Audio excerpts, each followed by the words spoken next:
Om Asato Ma Sadgamaya Tamaso Ma Jyotirgamaya Mrityurma Amritam Gamaya Om Shanti Shanti Shanti. Om, lead us from the unreal to the real. Lead us from darkness unto light. Lead us from death to immortality. Om, peace, peace, peace. Good morning and namaste to everybody. The few who are brave souls who are gathered here and our much larger virtual audience.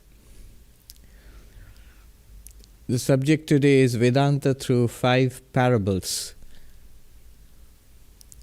Often I have seen that in all the teachings of Vedanta, it is the stories which people remember, the stories which people like. We know that Jesus taught through parables. Sri Ramakrishna taught through some very interesting parables. Great spiritual masters have often conveyed the spiritual truths through interesting stories. And they know our psychology, that we may not remember abstruse metaphysical truths, but everybody loves a nice story. Over the years, I've heard wonderful stories illustrating the most profound teachings of Vedanta. And I have told these stories a number of times. In fact, what I'm going to say today, 5 stories which I've collected, which sort of express the essence of Vedanta, the whole spiritual journey and the deepest truths. I have told these stories time and again. And I remember once, several years ago, at Oxford University, I was speaking with a professor of Chinese studies, whom I know. And I was just talking about the Vedanta talks. He was saying, your talks are very, very popular. I said, yes, but that's a problem. Because in this day and age, it's all online. So everybody has heard everything. And it's very difficult to come up with something new every time. I have to keep repeating myself. And that worries me. And the professor said, no, Swami, you don't have to come up with new things. People don't expect that from you. You know, when famous rock stars and pop musicians, they go and perform, people want their favorite songs to be played. The top hits, the golden oldies. So today we're going to hear some of the golden oldies. We have the 5 stories. 4 I have heard from monks in the Himalayas, either directly from them or through books or in the talks. And so I have no real textual source for those 4 stories, the first 4 stories. It's just word of mouth. It's an oral tradition handed down from teachers to student. And the 5th one is well known. The last story will be from Swami Vivekananda, which is published. So 5 stories and the most profound truths of Advaita Vedanta. The first one, and there's a method to my madness. Why I'm telling these stories, there's a particular sequence to it which we shall see. The first one deals with the methodology of Advaita Vedanta. What is going on here? This first story will show how Advaita teaches. In Advaita Vedanta, the journey is from ignorance to knowledge, from not knowing to realizing to knowing. And how it is done, there's a particular methodology. The reason I'm going to tell this particular story first is, all the other stories which will follow, they all have the same inner code. You will be able to identify what's going on there. So the first story is the key to unlocking the other 4 stories. In fact, it's the key to the entire Vedanta philosophy. The story of an ass, a donkey. So this is the washerman's donkey story. You have to imagine India. A washerman goes around, collects your dirty laundry and takes it. And he has a donkey on which he loads the laundry and then takes it to the river side and then cleans it, washes it thoroughly, spreads it out on the rocks to dry your clothes, and then finally he will fold them nicely, and next day on the same donkey he will go around, do the rounds and deliver the clean clothes back to you. Even now they do it. Although modern laundries have come into vogue now and people do have machines to do their washing at home, but they're still the traditional washermen are there. At least I have seen them in my own childhood. So this washerman, he goes from his house with the load of laundry to be cleaned to the river. He loads up the donkey and takes it along there. And when he reaches the river, to his dismay, he finds if he had forgotten to bring the rope with which to tie the donkey to the tree.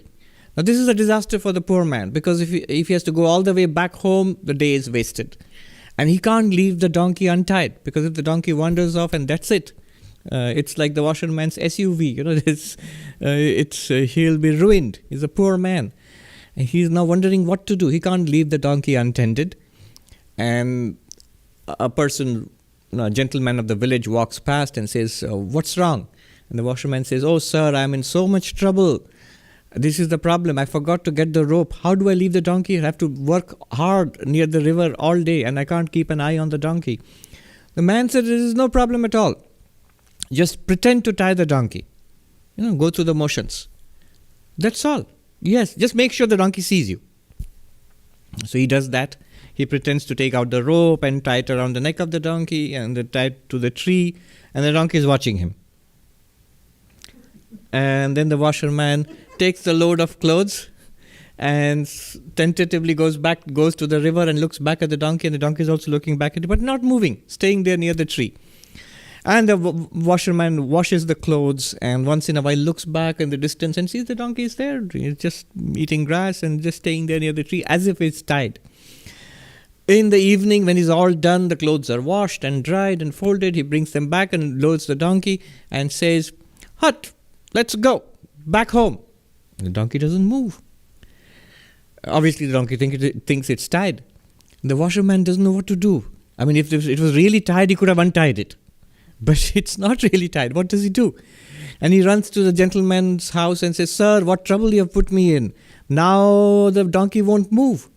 The gentleman said, "The solution is very simple. Just pretend to untie it. Just pretend. Yes, just pretend to untie it. Go through the motions. Make sure the donkey sees you." And then the washerman comes back and goes through the charade of untying the non-existent rope.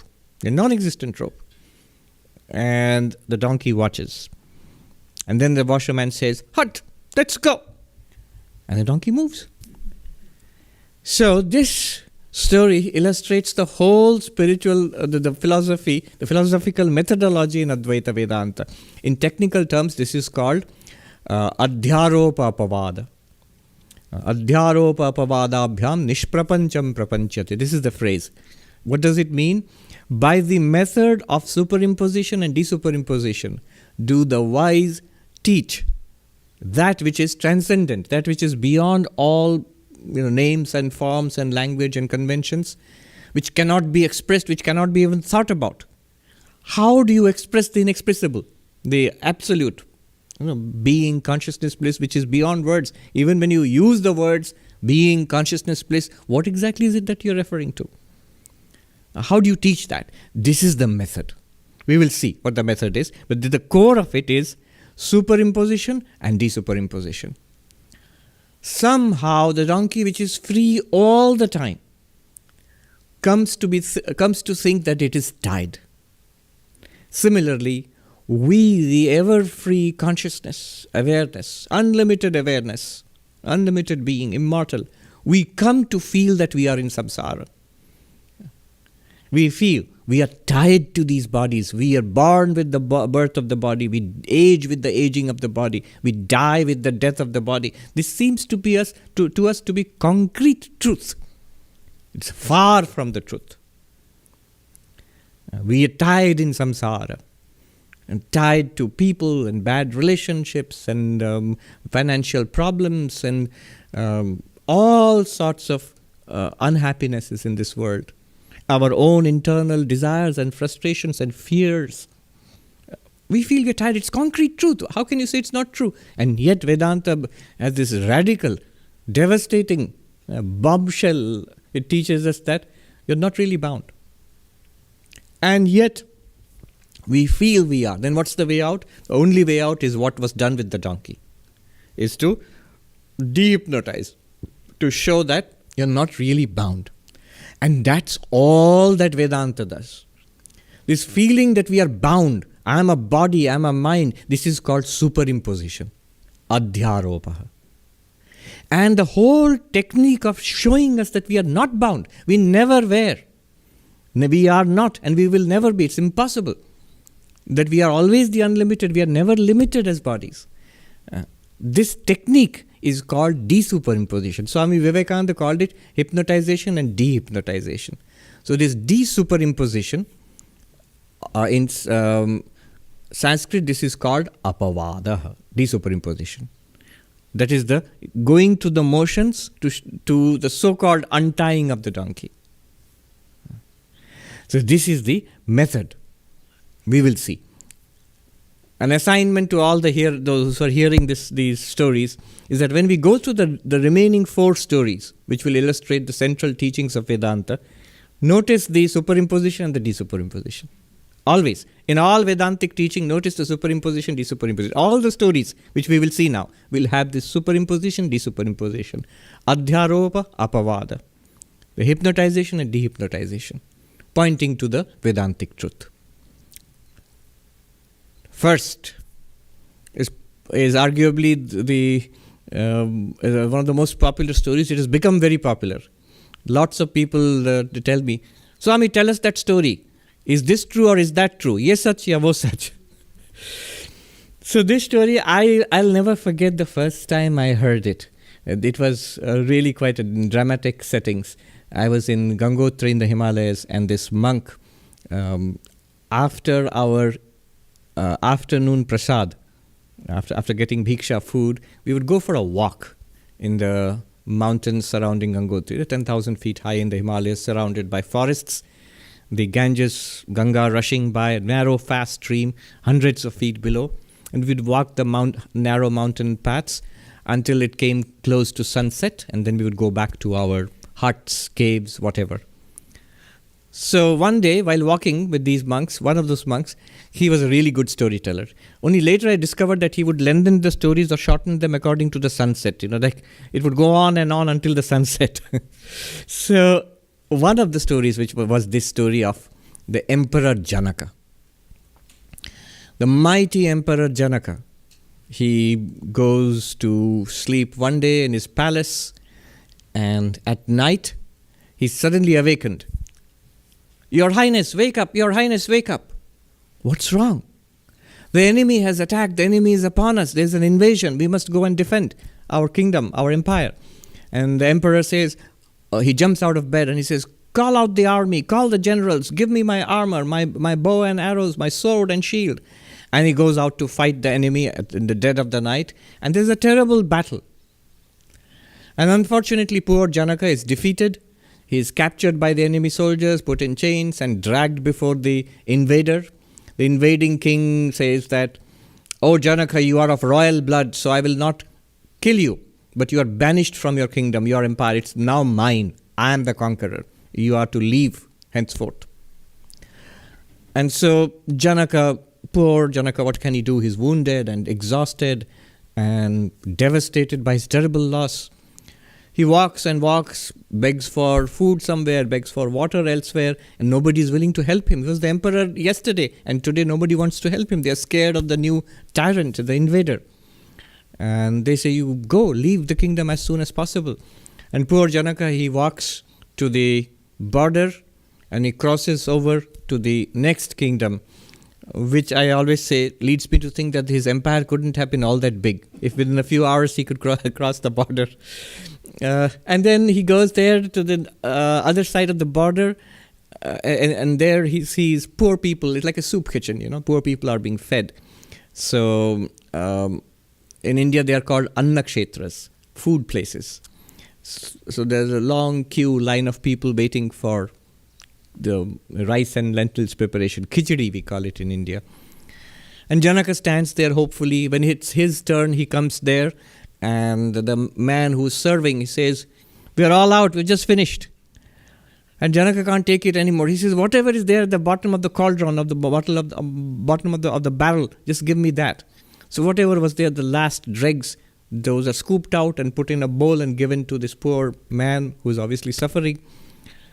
And Janaka, with trembling hands, brings the bowl to his lips, and a kite was circling, swoops down and knocks the bowl from his hands, and it goes all spilt in the dust, the last of the food.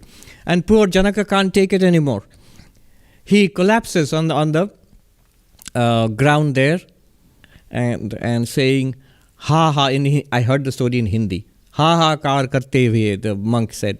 Which the ha ha in Hindi means exactly the opposite of what it means in English. So in Hindi or in Indian languages, ha ha means alas, alas, not the English ha ha.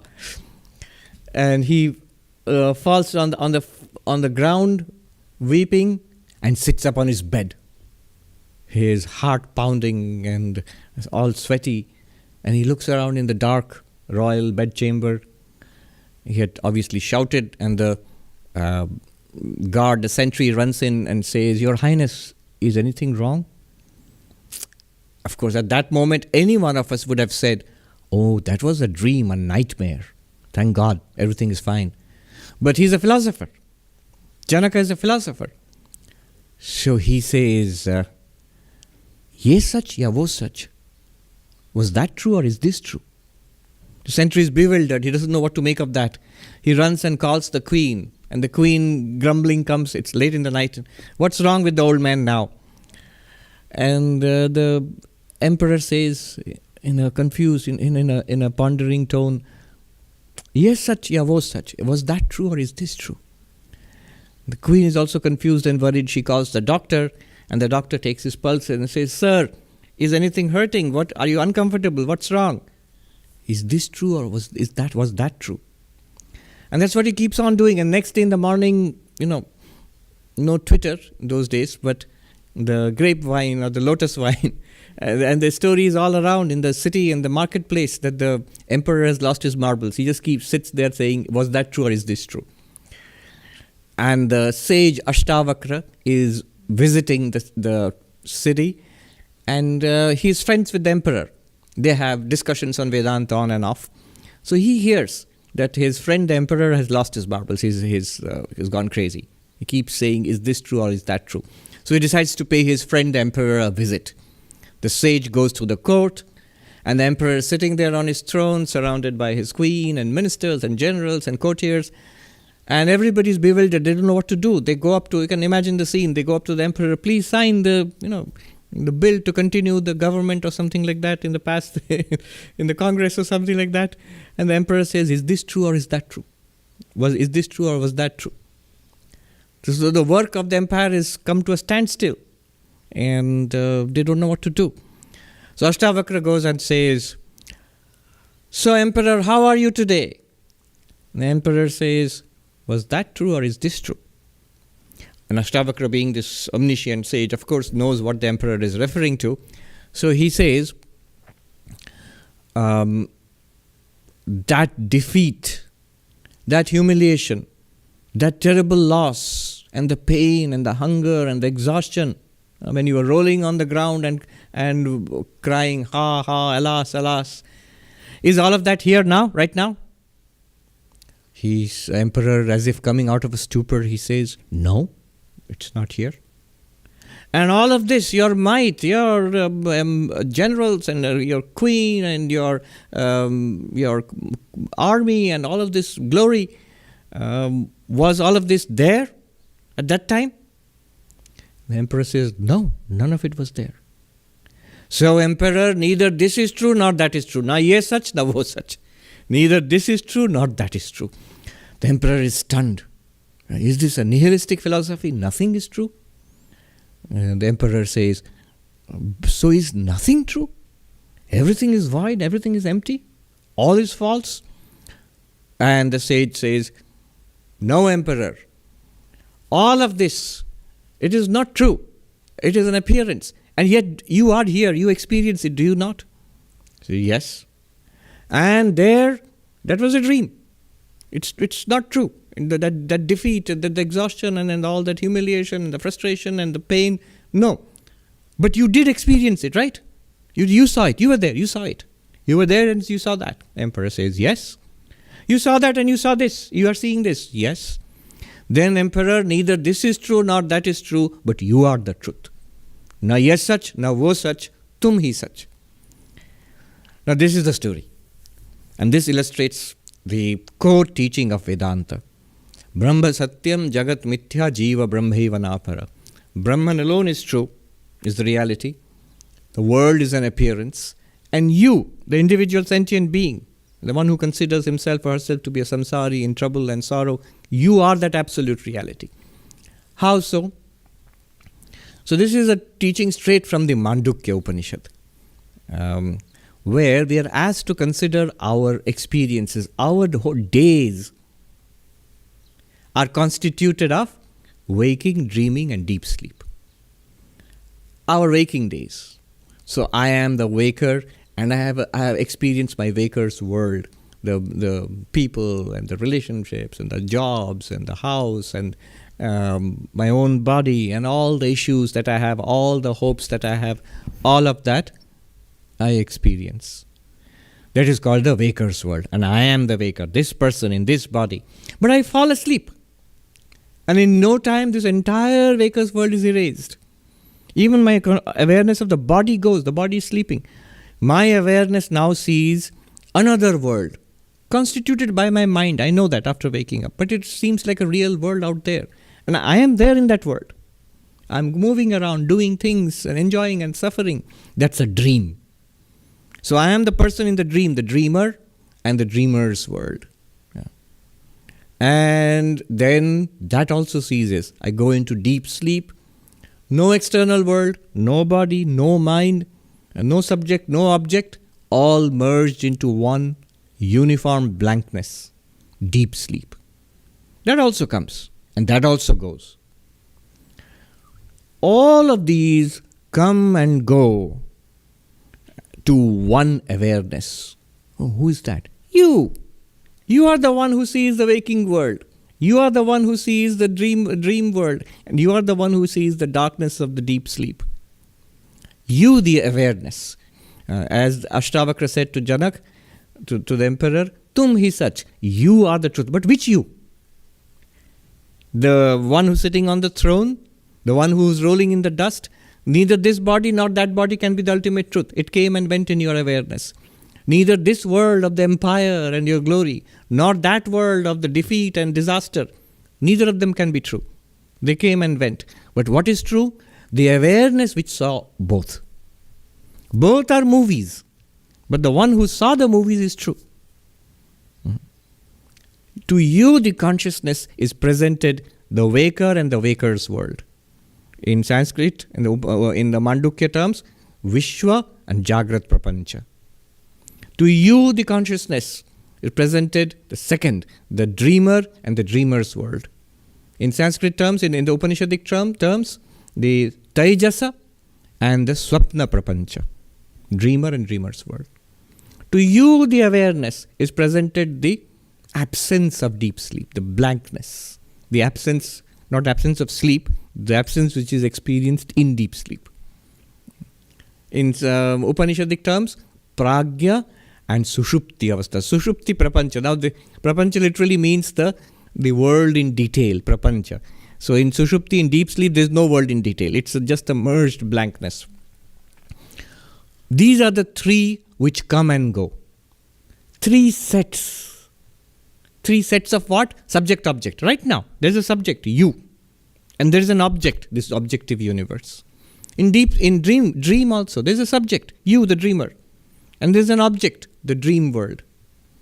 In deep sleep also, there's a subject-object, but the subject-object are merged into one. So it's a blankness. These three pairs, subject-object pairs, they are presented to the awareness, you yourself, counting from the perspective of waker, dreamer, deep sleeper. You, the awareness, can be called the fourth. Waker, 1. Dreamer, 2. Deep sleeper, 3. You, the awareness itself, pure consciousness, pure awareness. Pure awareness means not dressed up as the waker, not dressed up as the dreamer, not dressed up as the deep sleeper, but you in yourself. That one, that awareness can be called the fourth. In Sanskrit terms, Vishwa, Tejasa, Pragya, and the fourth is called Turiya. The word Turiya in Sanskrit simply means four. That's all. It just means the number four. This number four is actually not the fourth. It is the one which appears as the three. That consciousness, you yourself. It is the example which I love giving is of the gold and the ornaments. It is the same gold which appears as the necklace. If you melt it and make it into a bracelet, the same gold, exact same material will appear as a bracelet. Melt it and make it into a ring. The same gold will appear as a ring. Names are different. Necklace, bracelet, ring. They look different. Necklace, bracelet, ring. Their uses are different. Necklace you put here, the bracelet you put here, the ring you put on your finger.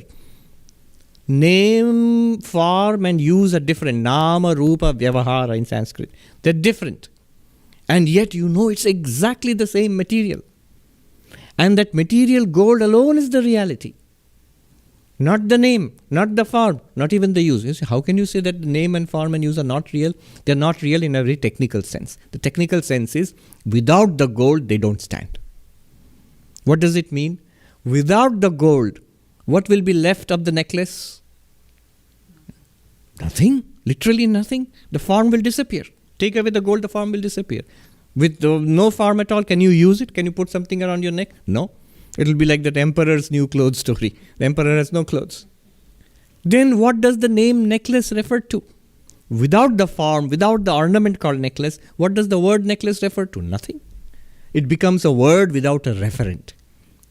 This is called falsity. All the time it is the same reality. Now notice, the reality gold is not affected by the names and forms. When it is a necklace, it is same gold. When it is a bracelet, same gold. When it is a ring, same gold. Nothing has happened to it. To gold qua gold. As gold, nothing has happened to it. It's perfectly all right. This consciousness alone appears as the gross universe, the physical universe, as this physical body through awareness, through mind and sense organs, experiencing a physical world. Same awareness, without any change at all. Now projects itself just as a mental universe called dream, through the mind, dressed up as the dream person, the Tejasa. The same awareness now shuts down all projections and is there left with the blankness of all projections, which is deep sleep.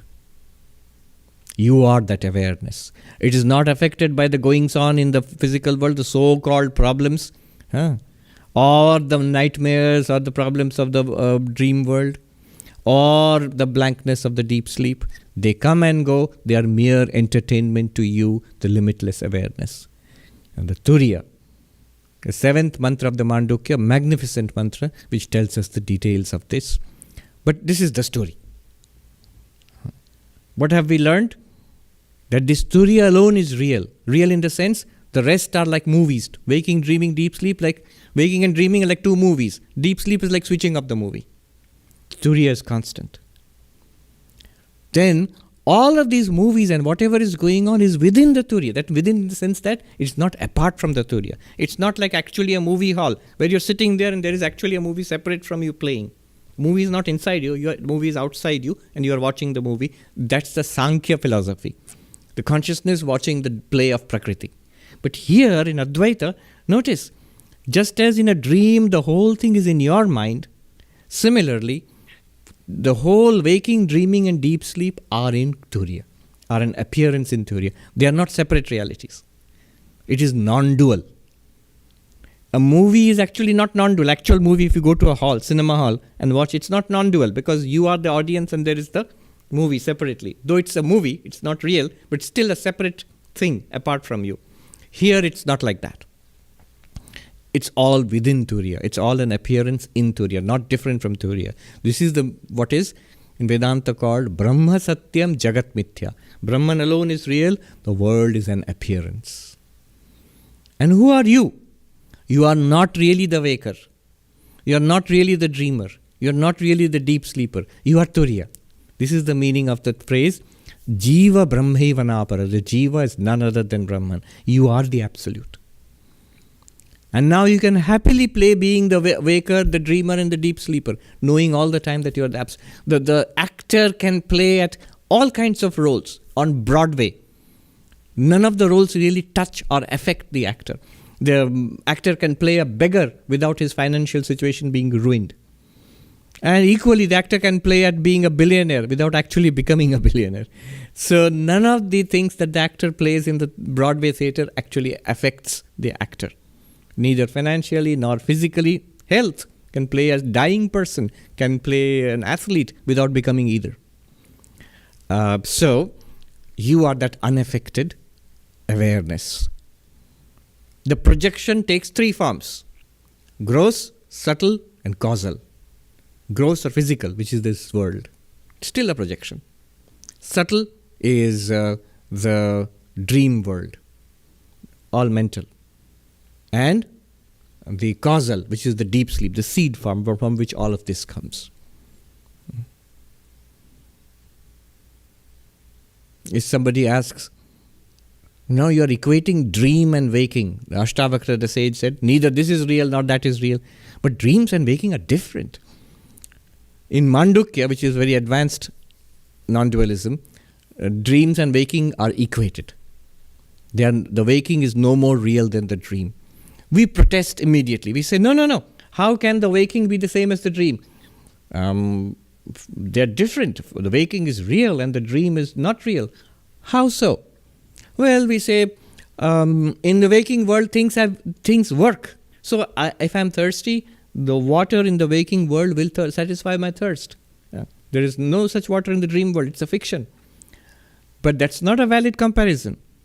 If you're thirsty in the dream, which water will affect you? You may have a bottle of water next to your bed when you're sleeping. That bottle of water is not available to you in the dream. It's only the water in the dream which will quench your thirst in the dream. It is only the water in the waking which will quench your thirst in the waking. Feeling hungry in the dream. You left your pizza in the fridge, left over. In the dream you're feeling hungry. That pizza will not help you. You have to have food in the dream, which will help you. So it is not that utility is a utility. In the Sanskrit they say artha kriyakaritvam. Is it an argument for reality? No. You find utility in dream and waking alike. You cannot distinguish on the ground of utility. Another argument is, no, waking is real and dream is false. Why? Because all the people and the things we see in the waking world are out there. They're not in my mind. And whatever I saw in the dream were in the mind, inside. What is imagined in the mind is not real. What is actually there. See, there's a clock out here. It's a real clock. If I imagine a clock, that's not a real clock. So in the dream, everything is imagined. But in the waking world, there are things outside my mind, outside my body. These are real things. That's again not true. The same difference between inner and outer is maintained in the dream.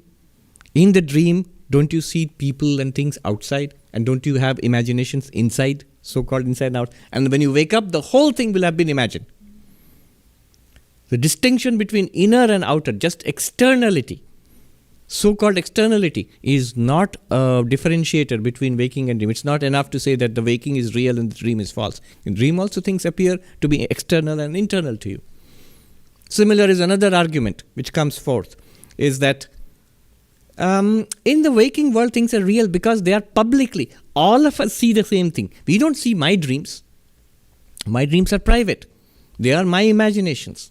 But this waking world, don't you share a public, a common shared reality, a public reality? I am sitting on the chair and you see the same chair too.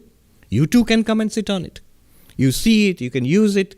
So we share a reality in the waking. So the waking world is real. The dream worlds are private. Each person's dream is separate. That seems to be convincing at first sight, but that's also not true. In one's own dream, which is private, no doubt.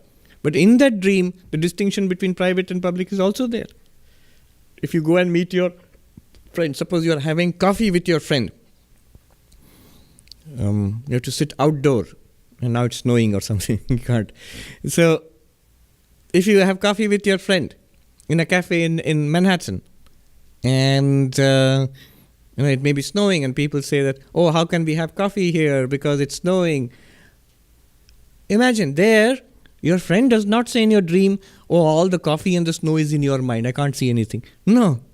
In your dream, you see the coffee and the snow falling, and your friend also sees it. And when you wake up, the whole thing was in your mind. So in the public shared reality is also there in the dream. Just because it's a public shared reality does not mean that dreams are less real than the waking. No, the same situation holds in dreams also. So if you think in this way, it's quite eerie, it's creepy, you begin to blur the difference between, it becomes like science fiction. Yes. So that is the story of ye sach ya wo sach. Is this true or is that true? You are the only truth is consciousness, and the universe appears to consciousness, to you the consciousness. Notice the assignment which I gave you at the beginning. The superimposition, desuperimposition, adhyaropa apavada. Which part of it is the superimposition? When the king Janaka, Emperor Janaka, he thought that I have been defeated and I have lost my empire, and he was sad about it, and he thought that this is my, I'm still in the court and surrounded by my courtiers and waking and dreaming, and he was confused. Which is real? Is this real or is that real? Both of them are superimpositions. Both of them have so-called tied the donkey. And the desuperimposition, when Ashtavakra comes and tells him, neither that is real, nor this is real. You are the reality. That is the desuperimposition. Apavada. Adhyaropa apavada. By the method of superimposition, desuperimposition. Superimposition we have already done ourselves. Janaka had already done, waking, dreaming. But because he was a philosopher, he had viveka, the discernment. He had the question, is this really true? We go from dream to dream and take it to be true. First the dream, Janaka's dream, that seemed to be true. Then he comes to waking, that also seems to be true. Janaka questioned, and thereupon came the answer, neither of them is true. That is the desuperimposition, untying the donkey. All the time, Janaka was consciousness itself. Neither the defeated one rolling on the ground and crying ha ha kara, nor the glorious one sitting on the throne surrounded by courtiers. Both are appearances, both are movies playing on the one consciousness, the Turiya. Okay. This consciousness which we are, how to realize that? How to break away from the body-mind identification? So that's the next story. This is the even more well-known story of the 10th man. Here, the 10th man story you find in many places. Actually, there is a textual reference. For example, in the Panchadashi, Vidyaranya mentions the 10th man story, and he makes a big deal out of it. So the 10th man story is well-known. 10 friends were on a journey, and they crossed a river. And after having crossed the river, they thought, did we all cross safely, or did anybody drown? Let's count. One of them counted. 1, 2, 3, 4, 5, 6, 7, 8, 9. Oh my God, 1, 2, 3, 4, 5, 6, 7, 8, 9. Oh my God, our 10th person has drowned. Our poor friend is dead. The others said, you're not counting right, let me count. And each one counted, and they found only 9 people. Obviously, they were not counting themselves. And they sat down and started crying. Our friend, the 10th man is dead, has drowned. Along comes the wise person and says, why are you crying, my friends? Oh, we were 10 on a journey, and our 10th person, our friend, has drowned. How do you know that? We counted, and we found only 9. And this person must have counted them and found that there were 10 people sitting and crying, and he realized what had happened. So he tells them, don't cry, my friends. The 10th person is there. Where? Don't cry, relax, believe me. You see, this is where the teaching comes from the scriptures and the guru. 10th person is there. The reality is there. God is there. Atman is there. We don't know yet. It's still theoretical for us. We are just hearing this. So they are saying, yes, all right, we'll believe you, but where? We don't find him. I'll show you. Count. We counted. There were only 9. Humor me, count again. 1, 2, 3, 4, 5, 6, 7, 8, 9. And this wise man comes and turns the hand and says, thou art the 10th. 10. And the counter goes, oh, 1, 2, 3, 4, 5, 6, 7, 8, 9, 10. Oh, I found the 10th person. That's wonderful. And the others say, let me try. And they all try and they find the 10th person. And they're all happy. Now this story points to 2 things. 1, the exact precise nature of enlightenment. And 2, the entire spiritual journey. First of all, the crucial teaching about how to know ourselves as the witness consciousness. So take up any method of Vedantic inquiry, the method of the 5 sheets of the human personality, or even the waking, dreaming, deep sleep, which we talked about. The 5 sheets, the physical body, the vital body, the mental body, the intellect, and the bliss body. And the Annamaya, Pranamaya, Manomaya, Vijnanamaya, and the Anandamaya. Are you this body? You start with what is most obvious, what is most external, what is everybody knows. Yes, who are you? Where are you? Here. What is this? It's me. It is I. What are you? This. Start with the body. And then we are shown how we cannot be the body. We are not the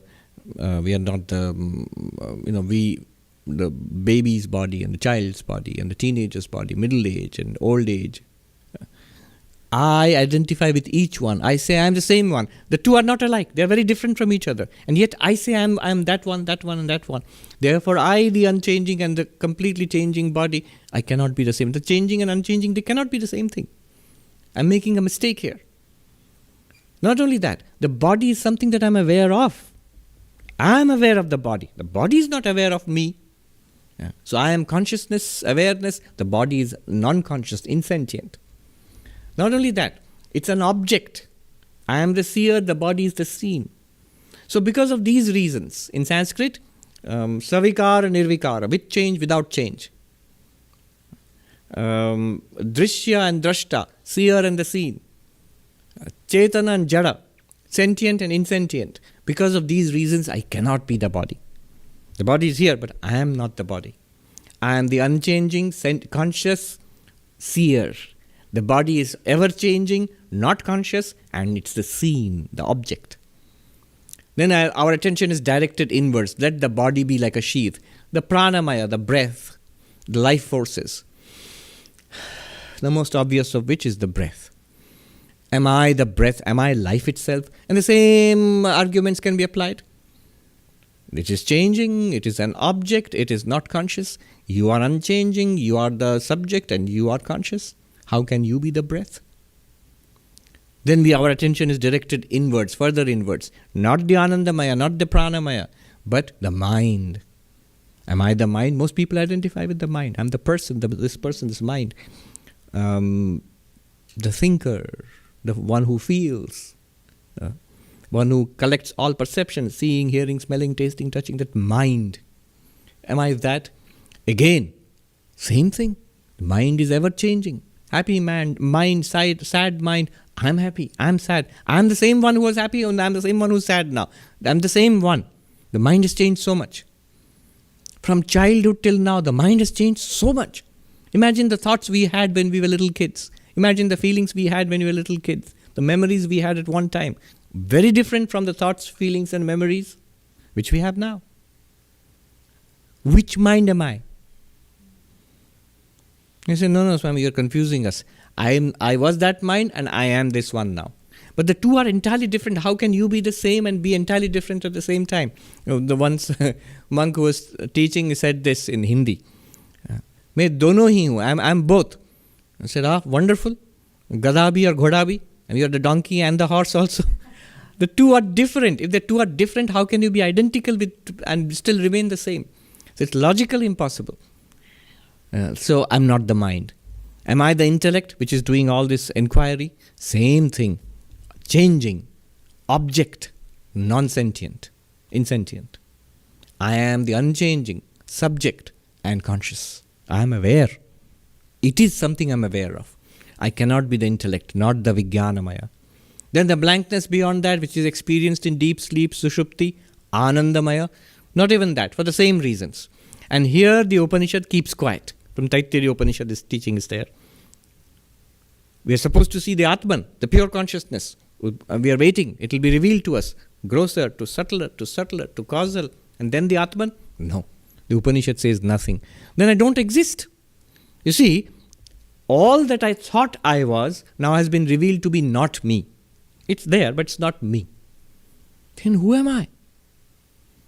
Then the Upanishad asks you to turn inwards to the witness of the five sheets.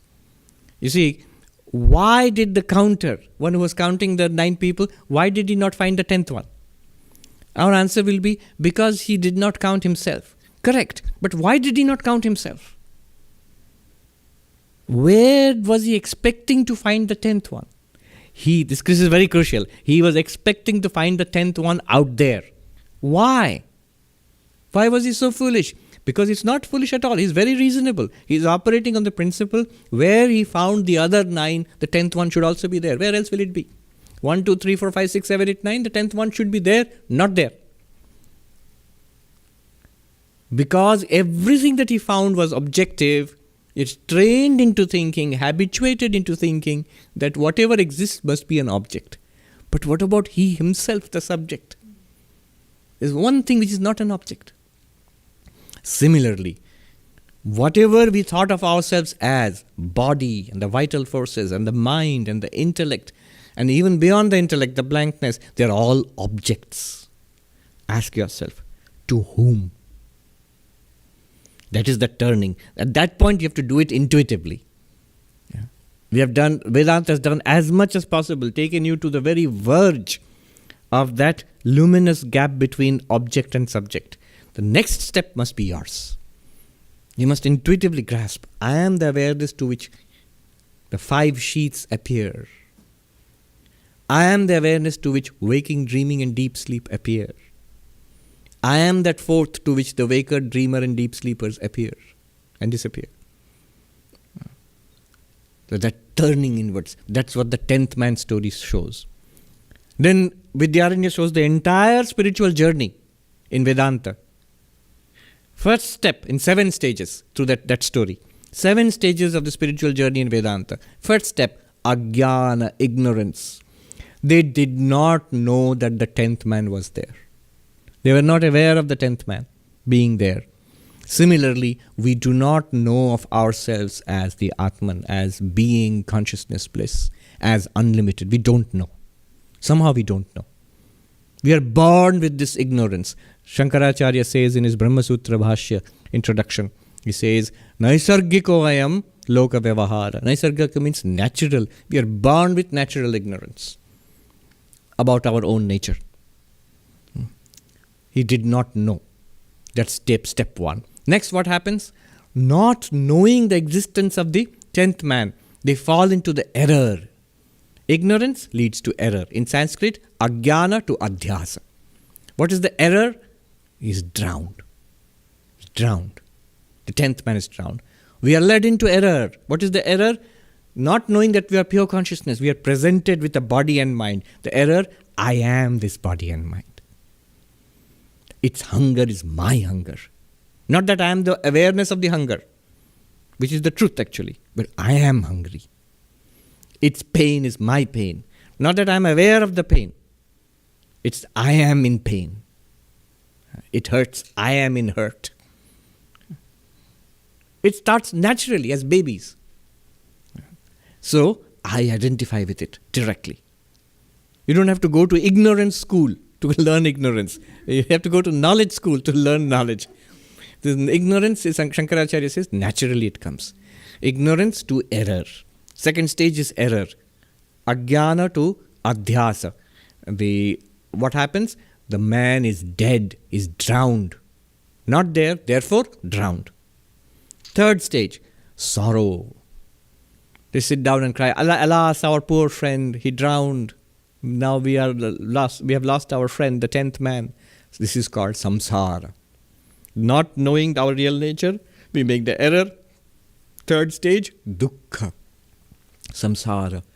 I am old, I am sick, I am poor, I am dying, nobody loves me, I am a failure, I am alone in the world.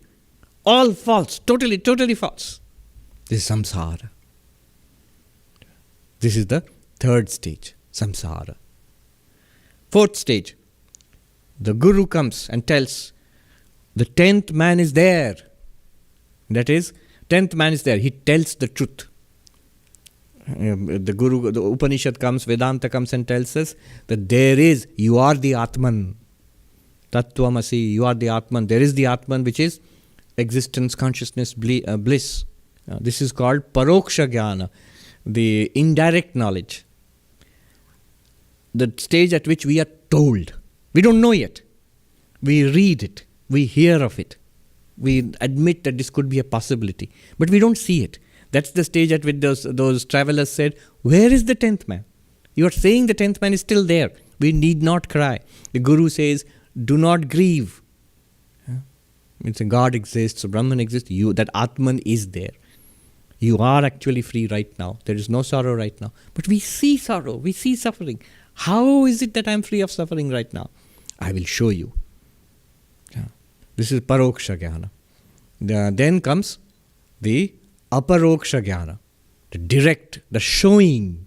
Please count 1, 2, 3, 4, 5, 6, 7, 8, 9.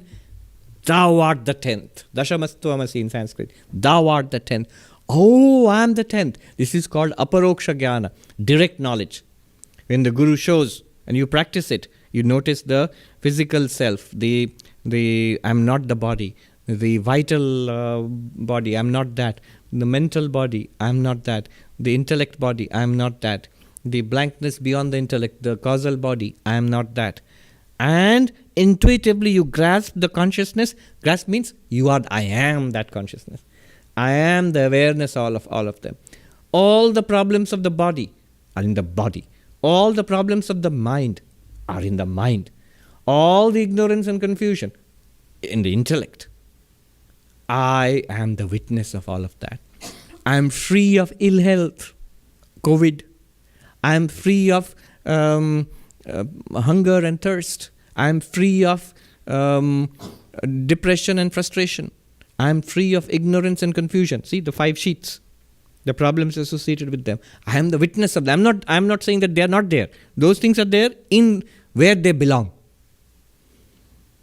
One Uttarakhand sadhu put it very beautifully. He said the solution in Vedanta is to keep things in their own place. Ill health, put it in its own place. Don't put it on yourself.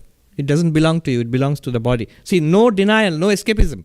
Ill health is there in the body. It has to be treated, taken care of. Do yoga, go to the doctor, whatever has to be done. But it's in the body. It belongs to the body. Be clear about that. Put it where it belongs. Put things in their own place. Don't put things on yourself which don't belong there. So, this is the aparoksha jnana, the direct realization. The difference between telling and showing. I have a talk coming up later next week. Methodology of teaching in Vedanta. That's a unique methodology of teaching in Vedanta. Not just a book, not just a lecture, not just a talk or a PowerPoint or a chalk and blackboard, but actually showing. What did the teacher do? 10th man, that thou art. He didn't just say, there is the 10th man, you are the 10th man and go away. He showed what you are not and what you are. So that is called aparoksha jnana, direct realization. That's the 5th stage. The 6th stage is dukkha nivritti, sorrow is gone. The 10th man has been found. Thank God. They stop crying. Sorrow is gone.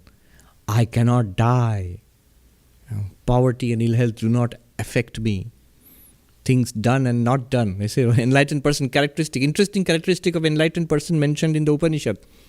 Krita krite na tapati. Is not worried about what's been done and not done. The to-do list he tears up and throws away. Nothing. None of that is there. You are always complete.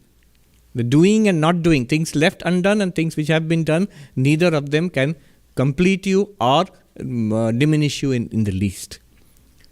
So, sorrow is gone. There's nothing to be sorry about.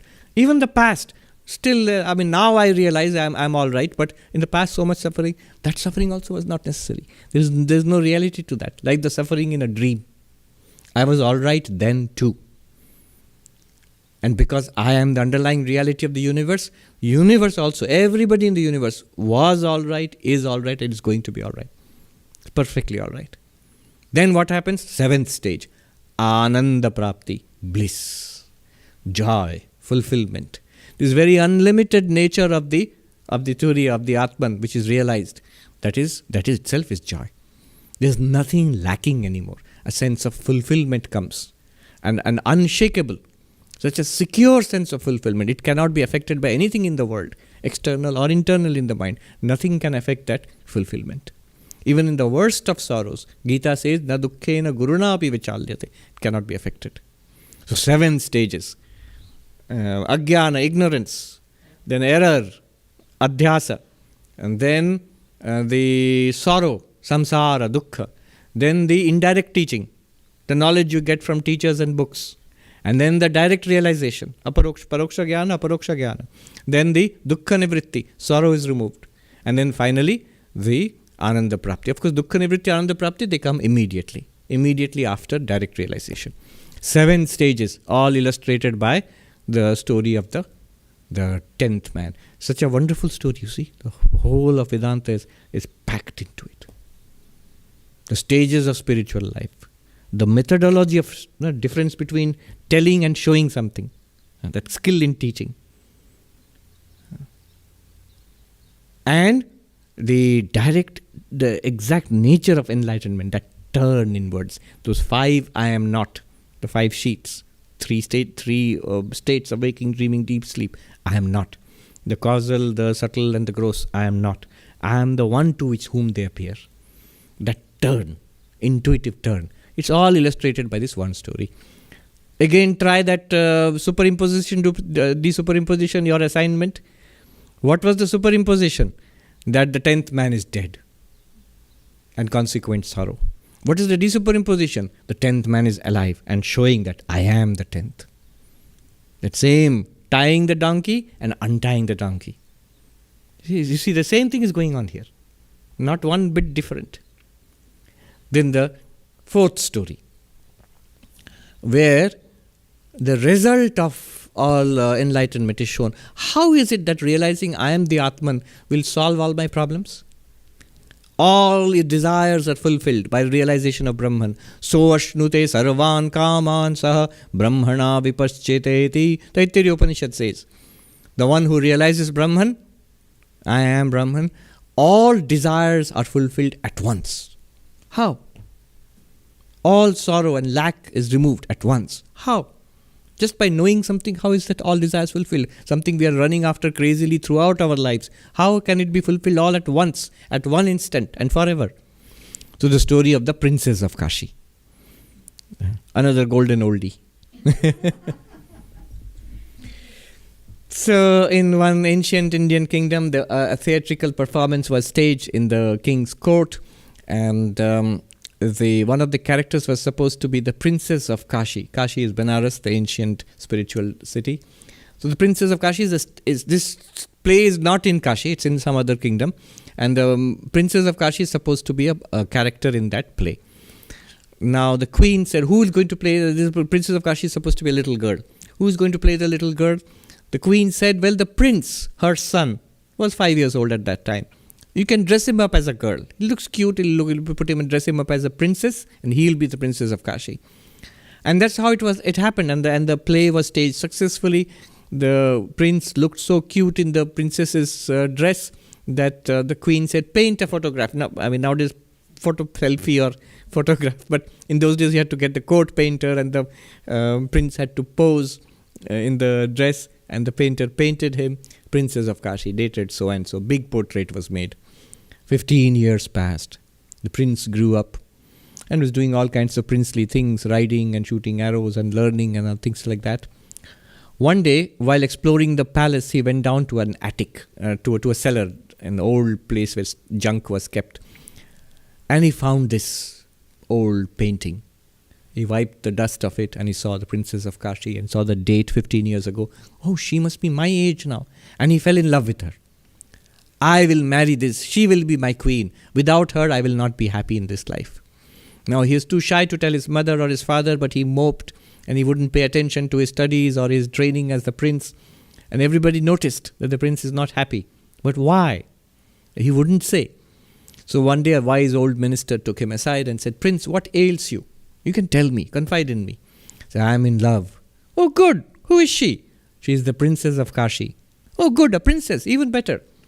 Where did you meet her? He said, I haven't met her, but I saw her picture. And it's an old picture, but she's my age. Clearly the date shows she must be my age. The minister said, old picture, Princess of Kashi. Can you take me to that picture? And the prince took him down into the cellar and showed him the picture. And the minister said, Prince, you need to sit down. Why? And he told him that this is not the Princess of Kashi. Oh, whoever she is, I will marry her. No, wait. There was this theatrical performance 15 years ago. And the role of the Princess of Kashi, your mother, the queen, she said to dress you up in the princess's dress. And we dressed you up and it was painted. And this is that painting, that thou art, Tattvamasi. You are that. And of course, the princess, the problem was entirely solved immediately. But the question is, how was the problem solved? Did the prince marry the Princess of Kashi and then his desire was fulfilled? No. Did he find out that the Princess of Kashi is dead or married to somebody else and so it cannot be fulfilled? You see, fulfillment of desire and frustration of desire. These are the two things that happen in the world. Neither of them are solutions. Then how was it fulfilled? He realized that there is no Princess of Kashi apart from him. All along, he himself was the Princess of Kashi. This world is our Princess of Kashi. Swami Vivekananda says, things are dead in themselves. We breathe life into them. Then we'll run after them or run away from them. Not just attraction, fear also. Repulsion also, terror also. All of those things are like the Princess of Kashi. It's not a thing apart from you. It is you dressed up in the form of temptation or terror. Temptation, I run towards it. It's a mirage apart from me. It's nothing there apart from me. Terror, I run away from it. It's a mirage apart from me. There's nothing there that can harm me, the consciousness. Once we realize that, this whole universe becomes one with me. Like the Princess of Kashi became one with the prince. And realized that all the time. Just because out of error, we thought outside. But actually, it is one and the same. I am that. There is none of that outside me. No matter how tempting, no matter how scary, how attractive or how repulsive, it's all me. Everybody is I. Every object is I. Every event is I. I means the one consciousness, which is common to all of us. So this grand teaching, it solves the problem of desire. Once and for all. It shows the problem of desire to be a mirage. It shows that fulfillment is our eternally ours. We are eternally fulfilled. We project it outside ourselves. We identify with one body and mind and we say, now I need those things. I'm afraid of those things. And then samsara starts for us. Again notice, hypnotize, dehypnotize, superimposition, desuperimposition. What was the superimposition? The prince thought, there is a Princess of Kashi. I am in love with her and I have to marry her. Then only I will be happy. Superimposition. Samsara has started. Desuperimposition. Jagat mithya, the world is an appearance. Appearance of what? Of you. You are appearing in a mirror as your own reflection. You are now scared of your reflection or attracted to your reflection. That reflection is nothing apart from you. That is desuperimposition. Tying the donkey and untying the donkey. Just the illusion had to be cleared up.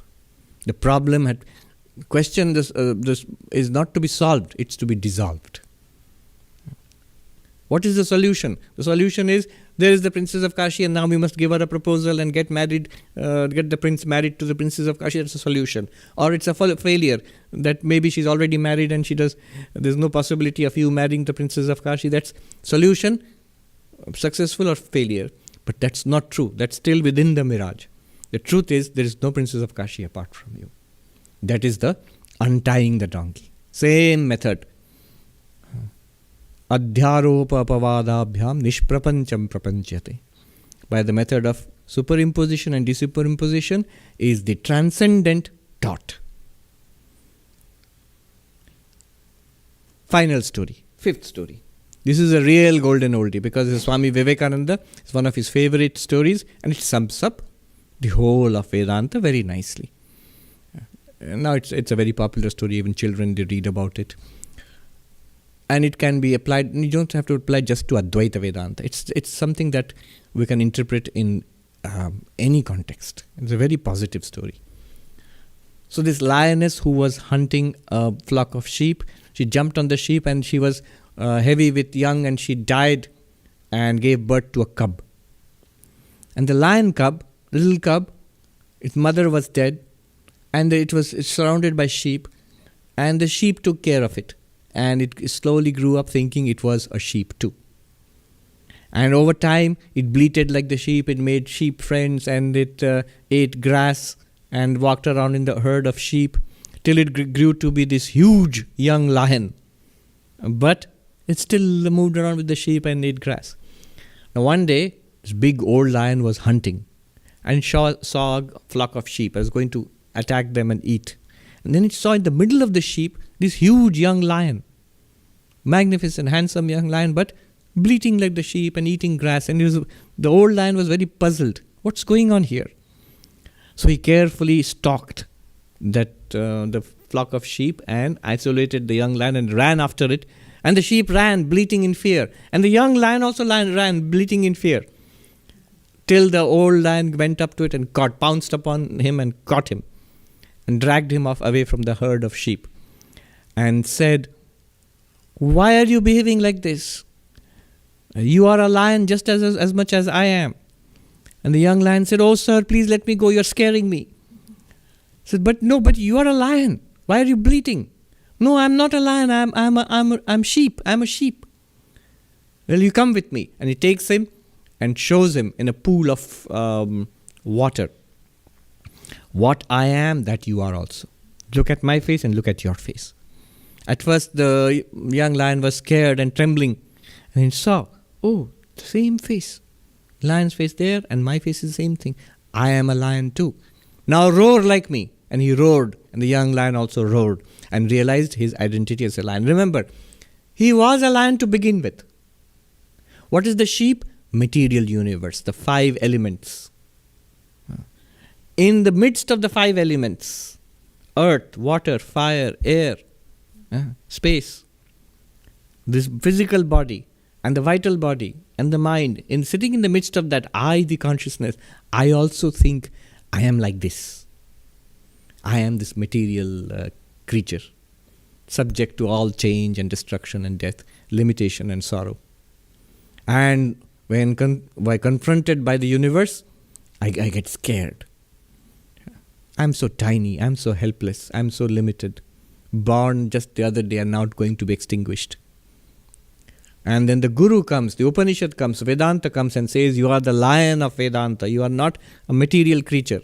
Vedanta Kesari. Vedanta Kesari means the lion of Vedanta. Roar. What is the roar? Aham Brahmasmi. I am Brahman. Not that I have to become Brahman. I'm a little creature, now I have to become the infinite. That's a big job. No. I am already that. I have to awaken to my true nature. Sooner we do it, the better for us. So that was Swami Vivekananda's story of the lion, the Vedantic lion, which is our true nature. Again, notice the tying of the donkey and untying of the donkey. The lion which thought it was a sheep, that's tying the donkey. And it was taught that you are not the sheep, you are a lion, that's untying the donkey. All throughout, the donkey was free. All throughout, the lion was the lion. All throughout, the princess of Kashi was one with the prince. All throughout, The 10th man was there. You yourself are the 10th man you are mourning for. All throughout, Janaka Raja was free of the waking and the dreaming. He was the consciousness. But it had to be shown. So these wonderful stories, they show us, they point to our real nature. That is the very methodology of Advaita Vedanta. So a storytelling session. Swami Vijnananda, I was reading, the disciple of Sri Ramakrishna. There's a place where devotees are gathered around him. He was the president of the order at that time, in the 1930s. He says, Swami, tell us a story. The Swami curtly says, a story? Who do you think I am? Your grandmother? But then he tells a wonderful story. He says, this world is a story. Don't you see? It's a fairy tale. Once you see that, you will be happy. So, today I've done the grandmother role of telling these grand old stories of Vedanta. God knows since when they have been passed down from teacher to student. I pray to the Lord, to Sri Ramakrishna, to the Holy Mother, to Swami Vivekananda, to bless us with that Vedantic insight, to set free the donkey, untie the donkey, to set us free, to show us the glory within and the glory outside, everywhere, that one infinite being and consciousness and bliss. Om Shanti Shanti Shanti Harihi Om Tat Sat Shri Ramakrishna Arpanamastu.